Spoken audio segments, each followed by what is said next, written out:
Welcome back to the Deep Dive.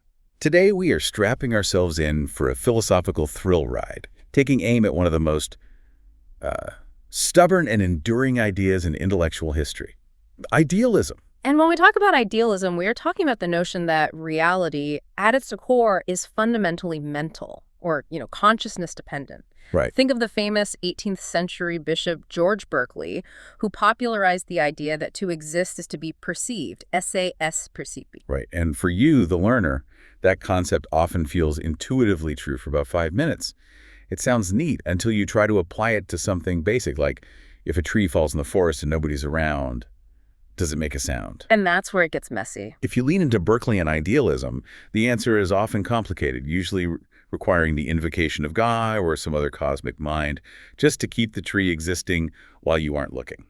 Yeah, traditional idealism tends to run headlong into simple common sense reality, or it just gets stuck in metaphysical quicksand. It usually traps itself, right? It either starts from skepticism, the premise that we can't know the physical world exists. Or it relies really heavily on the hard problem of consciousness, arguing that physical science can never fully explain, the subjective, what it is like. But the argument we are diving into today is, it's genuinely novel. It attempts to reach an idealist conclusion by starting from premises that modern mainstream materialists generally accept. And that's the genius of it. It doesn't waste time arguing with skeptics or mystics.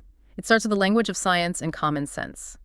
And the destination it forces us toward is what the source material calls Vicarious Metaphysical Idealism, or VMI. VMI is a highly specialized form of idealism. It suggests that the external world you experience is not the physical, mind-independent world directly, but rather a representation or the duplicate of the mental states, the experiences of another mind. So if I look over there and see a massive concrete structure, VMI says I'm not actually seeing the physical concrete structure itself. Yeah. I am seeing some other entity's visual experience of that structure. And that entity could be a person, a collective mind, maybe even some cosmic intelligence we can't really grasp. It's the unsettling idea that, philosophically speaking, I experience an external world only indirectly by mirroring the experiences of some other mind. And the reason this is so critical for you to understand is that the logical path to VMI uses only premises you likely already agree with. Our mission today is to follow that path, piece by logical piece, towards this highly unpalatable conclusion, and then reveal the one unexpected place where the entire structure just breaks down. Because my immediate common sense objection is, this sounds like pure sophistry. Why bother with the incredible complexity of this Tom's mind intermediary? Right. When the physical chair is a far simpler, more parsimonious explanation. We must be missing something fundamental if we are logically forced to such a complex and bizarre conclusion. So let's see how they build the trap. Okay, let's unpack the starting point. Before we get into the heavy logic, the paper introduces a conceptual device called the brain link. Ah, yes, the brain link. This is a crucial piece of future technology that establishes a wireless, one-way connection between your brain and a partner's brain.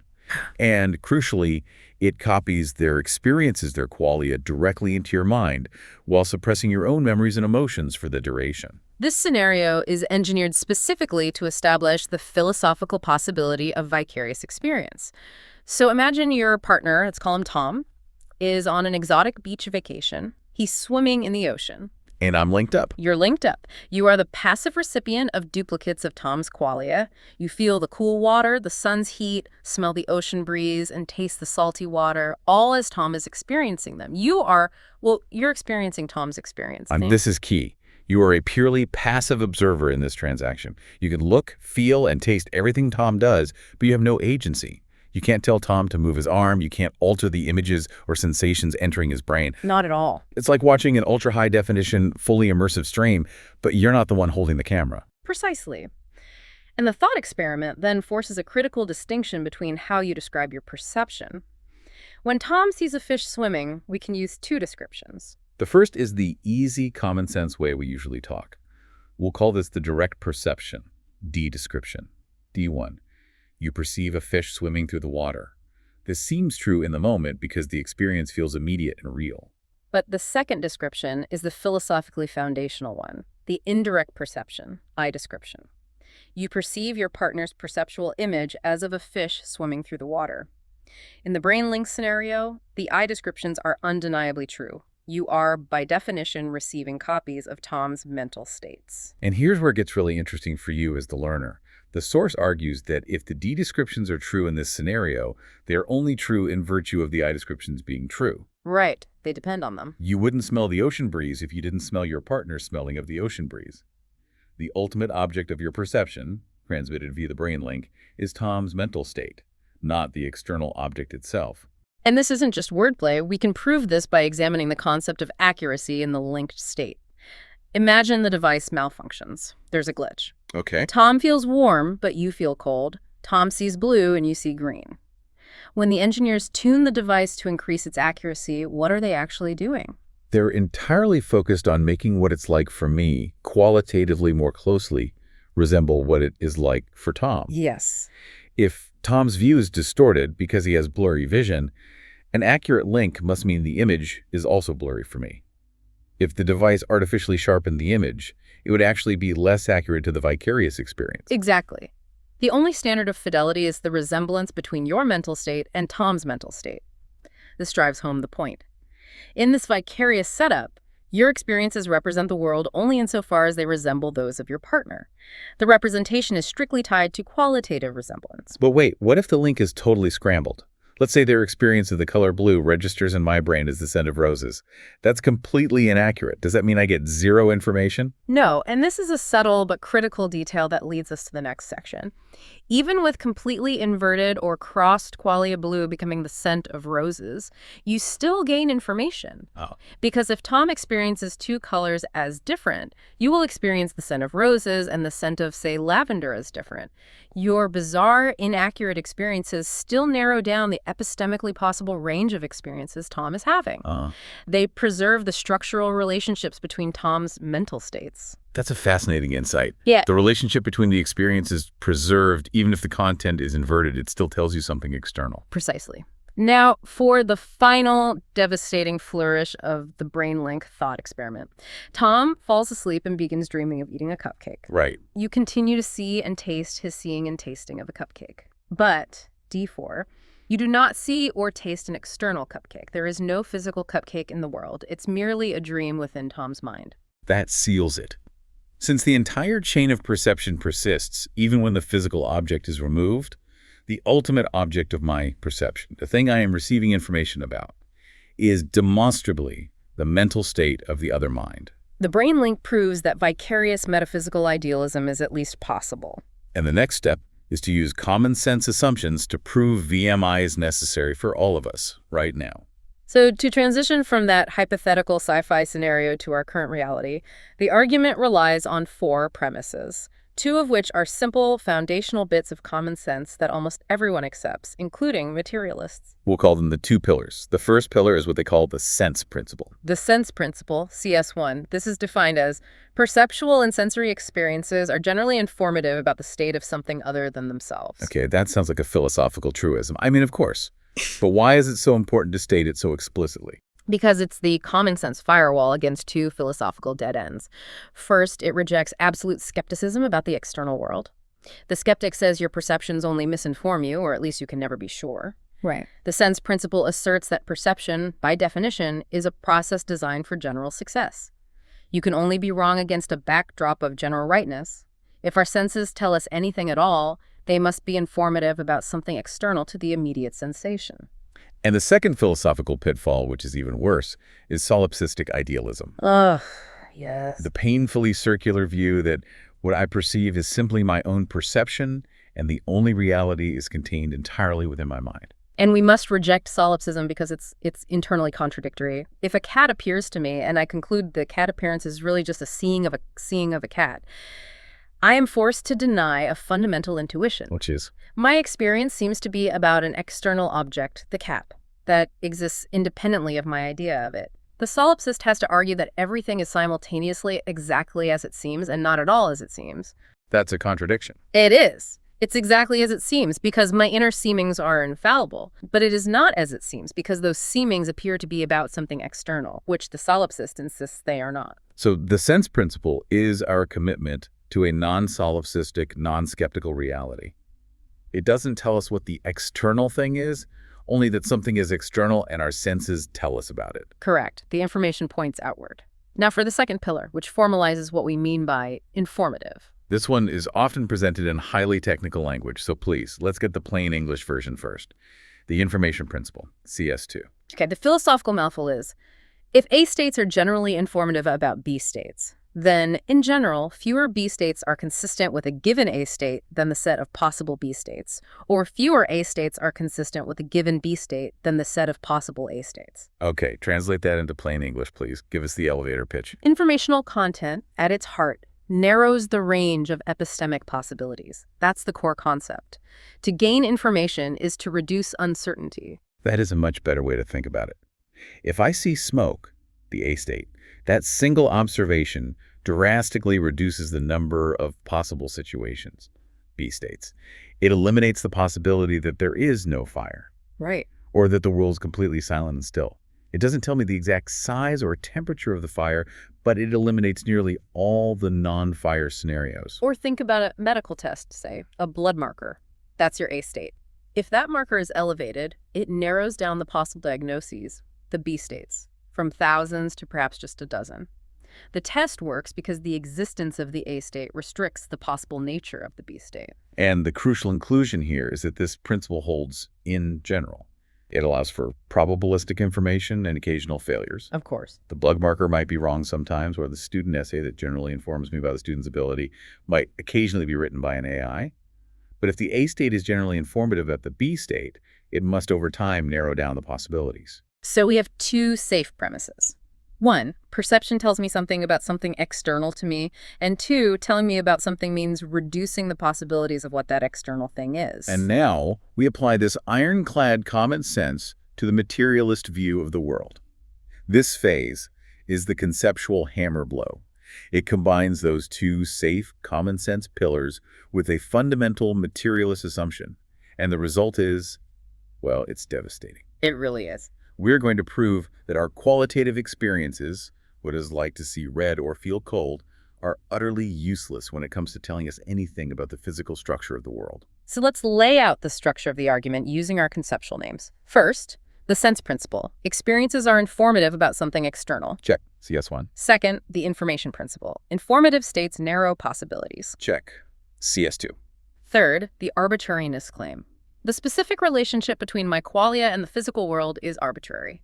This is the first Baconian premise. And the conclusion is? Therefore, experiences are not generally informative about the non-qualitative physical world. Okay, we need to deep dive into that third premise, the arbitrariness claim, because this is the entire engine of the VMI argument. It feels counterintuitive to say that the redness I see tells me nothing about the physics of the rose. This premise, which the source calls the first Baconian premise, claims that for any given qualitative experience I have, the set of possible non-qualitative physical states consistent with that experience is practically the entire set of possible non-qualitative states, and vice versa. Translate that into a real-world scenario. It means that the relationship between the non-qualitative physical structure of matter and our qualitative experience, our qualia, is epistemologically arbitrary. Our sensations do not help us narrow down the possibilities of the physics causing them. So I feel heat, I immediately think of motion, of friction, of molecular kinetic energy. The feeling of hot seems intrinsically linked to the concept of high energy. Are you saying that link is purely accidental from a philosophical viewpoint? Precisely. That link is nomologically necessary, meaning, given the laws of physics and the structure of your brain, kinetic energy must produce the sensation of heat in you. But that necessity is metaphysical, based on fixed laws. It is not epistemological. What's the difference there? The difference is what information you can extract via introspection. If you introspect purely on the feeling of hotness, the raw subjective quality, that qualitative feeling offers zero information about whether the cause is vibration or electromagnetic radiation or some unknown structural property of matter. It gives you no clues about the physics. That idea is staggering. It means my most vivid, immediate experiences are fundamentally useless for scientific prediction or theory formation. If I had never learned physics, the feeling of heat would never ever tell me that molecules were vibrating rapidly. Historically, this is exactly what figures like Francis Bacon realized during the scientific revolution. He argued that the mind of man is far from a clear and equal glass reflecting reality. Physics needs to define heat as a non-qualitative structural phenomenon like motion and nothing else. The sensation of heat, the sensible heat, is merely a relative notion, a translation device our animal spirits use to convey information about that ocean. So we have two scenarios. In one universe, high kinetic energy produces the feeling of hot. In another, identical universe, high kinetic energy produces the feeling of cold, and low kinetic energy feels hot. And from the perspective of pure physics, both scenarios are equally consistent with the underlying non-qualitative matter. The physics doesn't care. Our qualia, the specific way it feels, is completely decoupled from the information structure of the physical causes. And this is the logical crushing point. If the first Baconian premise is true, it means my qualia fail the test of the information principle. CS2, yes. If my experience of redness is compatible with virtually the entire set of possible non-qualitative physical states, then redness does not narrow down the possibilities of the non-qualitative world. And if it doesn't narrow down the possibilities, it cannot be generally informative about the non-qualitative world. Which gives us the surprising conclusion of this epistemological phase. Perceptual and sensory experiences are not generally informative about non-qualitative states.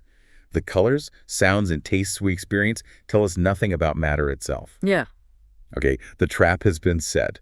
The logic is now forcing us into an idealist corner. We started with two ironclad common sense rules.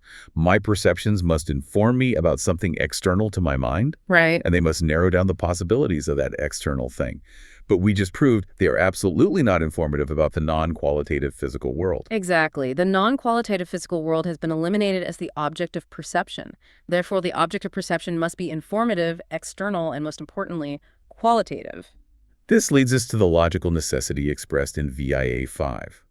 Perceptual and sensory experiences are generally informative about qualitative states other than themselves. So we know the object of perception must be qualitative, and it must be external to my mind.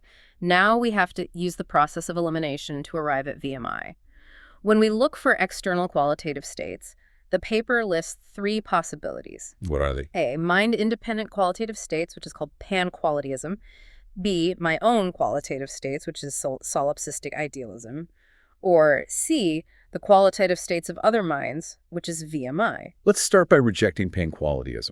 This view suggests that qualities like redness or hotness exist objectively in the external world, independently of any conscious subject perceiving them. And this violates the other key materialist intuition, the second Baconian premise. The mind-independent world is non-qualitative. Why is that intuition so strong in modern science? Because the entire framework of physics relies on describing the world in terms of structure, relation, mass, charge, energy, emotional, non-qualitative, measurable properties. What? Qualitative features, qualia, are typically considered secondary qualities. They are how non-qualitative features are presented to conscious subjects. Pan-qualityism requires us to believe in subjectless qualities. It demands we conceive of an objective what-it's-like feature that isn't what it's like for anybody. And that's a heavy conceptual lift. It leads to problems like the retinal discrepancy scenario. If two people look at the same sunset and due to differences in their eyes or brains, one person sees orange and the other sees red. Then pan-qualityism has a problem. If color quality is an objective feature of the sunset, then one of them must be objectively wrong because the sunset can't possess two distinct qualities at the same time. Yet it seems far more plausible that both subjects are right about their own experience. The simplest way to reconcile this is to conclude that the qualitative feature, the color, depends on being present in the mind of some subject. Therefore, we reject the notion of external subjectless qualities. Pan-qualityism is out. Okay, moving on to B, solipsistic idealism. This is the idea that the qualitative state is just my own. And we rejected this already with the sense principle, CS1. The common sense intuition we promise to preserve is that perception must be informative about states other than themselves. If the object of my perception is always just my own perception, the entire endeavor fails the test of externality. This leaves us only with option C, vicarious metaphysical idealism. If the object of my perception must be qualitative and it must be external to me, the only logical remaining choice is the qualitative state of another mind. VMI is the only candidate that satisfies all the constraints.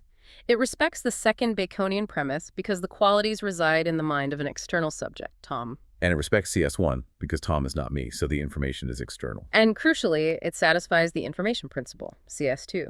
If I experience a cold chill down my spine, that qualitative experience does narrow the possibilities of what Tom is experiencing.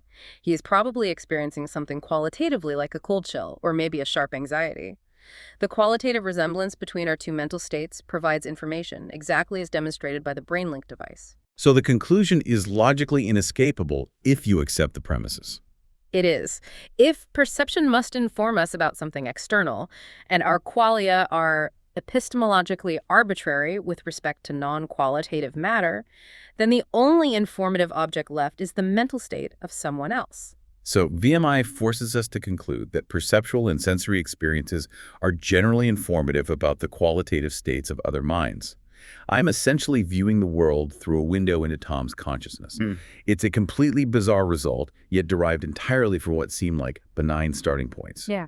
The history of philosophy is just littered with failed idealist arguments. The moment they are presented, critics usually jump on them with a few standard, devastating objections. Oh, absolutely. But what makes VMI so compelling is how it, by design, dodges every single one of those traditional attacks. This is where the novelty truly shines. When you look at the landscape of modern idealism, the arguments generally fall into three categories: skeptical, dialectical, and semantic. And VMI avoids engagement with all three. Let's look at the skeptical approach first. The classic starting point is the brain in a vat thought experiment, or Descartes' evil demon. Right. The argument says, since I cannot rule out the possibility that appearance is totally distinct from reality, I should conclude that reality is just appearance. VMI takes a completely different route. It doesn't use skepticism as its starting point. In fact, VMI's premises expressly rule out being trapped in a skeptical scenario. CS1 assumes that our perceptions are generally veridical, that they generally succeed in informing us about something external. So the VMI argument doesn't ask, can I know if the chair exists? It asks, given that I assume the experience of the chair is informative, what type of external object does that experience provide information about? Exactly. So the traditional responses to skepticism, whether you invoke contextualism or transcendental arguments, they're completely irrelevant to VMI. The VMI argument is a purely internal, structural analysis of information flow, assuming we are already outside the skeptical nightmare. Okay, so what about the dialectical arguments? This is the common strategy that says materialism fails to explain some key phenomena, usually consciousness. Or the intrinsic properties of matter, yes. And so we must choose the best fit alternative, which they conclude is idealism. These rely on weighing competing costs. For instance, arguments from the hard problems stress the irreducibility of consciousness, the gap between the physical brain and the subjective feel of experience. They argue that consciousness must be fundamental. But VMI avoids this debate entirely. It does. It makes no claims about the hard problem or the fundamental nature of consciousness. It doesn't need to argue that consciousness is mysterious. It only needs to argue that the link between a qualitative feel and its non-qualitative cause is arbitrary. And that difference is huge. It lets VMI bypass decades of entrenched materialist dualist sparring. And finally, semantic arguments. This viewpoint often suggests that our everyday language is utterly insensitive to the underlying physics. If I judge that I'm eating a carrot, that judgment stays true, even if physicists discover the carrot is made of vibrating strings or exists in 11 dimensions. And so the argument goes, my judgments must be about how things appear to me, the manifest world, rather than the scientific world. But VMI sidesteps that whole linguistic controversy. Completely. It makes no claims about meaning, language, or norms of discourse. The VMI argument targets the failure of perception to provide physical information at any level, not just fundamental physics. It rests purely on the epistemological fact that introspection on qualia provides zero information about the non-qualitative world. So VMI is novel because it ignores the fight over what matter is and focuses entirely on the informational failure of our experience of matter. Which allows it to seamlessly handle the standard crippling objections that sink traditional idealism. The classic one being the discrepancy problem. If reality is just my appearance, how can I ever be wrong? How do I explain an illusion like a straight stick looking bent when it's in water? VMI has a robust answer. It rejects the idea that appearance is my reality. My perception is of an external reality independent of my own mind, Tom's mind. So error is perfectly possible because there could be a glitch in the link between Tom's mind and mine. My phenomenal state of seeing a bent stick fails to resemble Tom's phenomenal state of seeing a straight stick. The error is just a measure of the qualitative discrepancy between my mind and the external mental reality. In the ordinary language objection, we say, I see a chair, implying direct realism, not I see sense data or I see Tom's image. VMI reframes the object of perception, making it compatible with this intuition. The VMI conclusion is that what I see directly is an external object, the internal image in someone else's mind, and crucially, if that external mind, Tom, is perceiving the external physical world, then I, too, perceive that physical world, but only indirectly. So it's like looking at your own face in a mirror. You are perceiving an external object, your face, but only vicariously through the intermediary of the mirror image. VMI preserves the intuition that perception refers successfully to something independent of the perceiver, even if that something is another consciousness. The argument is structurally, logically flawless based on its premises. So we have spent a long time building this airtight, novel case for idealism. We've shown it avoids all the pitfalls, uses common sense assumptions, and is derived from materialist intuitions. Right. And then the paper concludes that this beautiful, robust logical structure, while sound, is easily refuted. Wait. After all that, that's the ultimate punchline. We've been logically trapped by focusing exclusively on a limited set of human experience. The flaw lies in what was left out. And what was left out is the difference between passive and active life. The VMI argument is compatible with all of our passive phenomenology, the subjective experience of watching, observing, hearing, receiving sensation. If you are merely mirroring Tom's experience via the brain link, you are fundamentally a spectator. You're an epiphenomenal observer who takes in images but doesn't cause them. But VMI is immediately incompatible with our active phenomenology, what it is like to be an agent and the author of our actions, the sense of doing. Our experiences of agency inform us, fundamentally, that we can intervene causally in the appearance of the world by moving our bodies. Think about how a purely passive observer, someone linked to Tom's mind, or someone watching a highly realistic video stream, might not be able to tell the difference. The patterns of experience are identical. Yes. But the agent, the person performing the action, encounters the world as resistance, as an independent variable that pushes back. Embodied interaction presents external objects not just as colors and shapes, but as things that afford and limit options. I can walk through an open door. The door limits my options when it is closed. That need to exert effort, to meet resistance, and to witness the consequences of that interaction, that's a source of information that passive observation just cannot provide. Absolutely. When I intentionally reach for a remote control, my experience of agency includes the feeling of effort, the sensation of moving my muscles, and the sudden informative feedback of grasping the hard plastic. An external mind, Tom's mind, offers a poor explanation for this experience of intervening against a resistance that changes based on my personal exertion. Why would Tom's mind, the external qualitative reality, consistently change its images precisely when I, the supposed passive observer, exert physical force? The correlation is too perfect to be vicarious. This brings us back to the legendary anecdote, Samuel Johnson's famous refutation of idealism when he struck his foot against a large stone until he rebounded from it, declaring, "I refute it thus." Which is so often misinterpreted as just an appeal to pain, which is just another passive sensation. But the more powerful philosophical interpretation is the appeal to the phenomenology of striking, the action involved in intervening. It's the effort, the physical engagement, and the specific nature of the resistance encountered. The stone doesn't just look hard. I experience it as hard because my action fails to move it and causes my foot to recoil. The world is revealed to me through my effort. The experience of running headfirst into the limits of the physical world provides informationally rich qualia about the limits of action in the external world.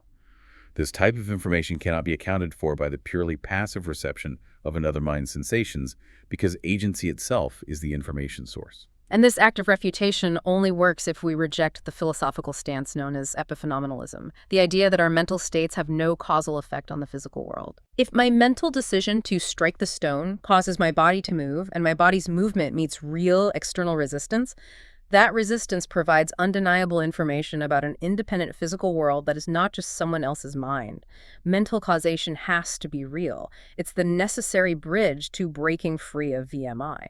So the overall aim of this entire clever dialectic is to suggest that our ultimate justification for believing in an independent physical world derives not from the subtle epistemological analysis of our sensations, which prove to be a logical dead end, but rather from the fundamental, immediate, active experience of doing, of exerting effort and meeting resistance. If we restrict ourselves to being purely disembodied intellects who only observe, we are logically trapped in idealism. It's only when we use our agency and push back that the physical world asserts itself. This deep dive took us on a remarkable journey. We define Vicarious Metaphysical Idealism, VMI, the view that our perception mirrors the qualitative experience of another mind. We explored a novel argument for it, built only on common sense and accepted materialist principles. And we found that VMI successfully navigates and avoids all the traditional philosophical traps that usually destroy idealism, like the discrepancy problem, skepticism, and the hard problem. It was truly a logically sound argument that forced us into a bizarre conclusion. But the argument, while logically sound on its own terms, crumbles immediately when confronted with the full spectrum of human experience, the phenomenology of agency. Our sense of self as an agent who causes change and encounters resistance provides information that passive observation cannot access. For you, the learner, the core takeaway here is monumental. In philosophy, what we do matters as much as what we see.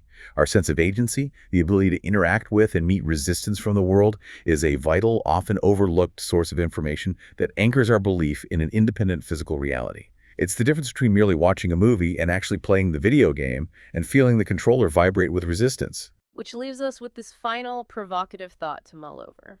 If we accept the force of Johnson's refutation, that only the phenomenology of active striking breaks the logical necessity of VMI, does this mean that a being confined to purely passive, non-acting observation could logically be trapped in vicarious metaphysical idealism, and the only proof against it is the exertion of personal effort?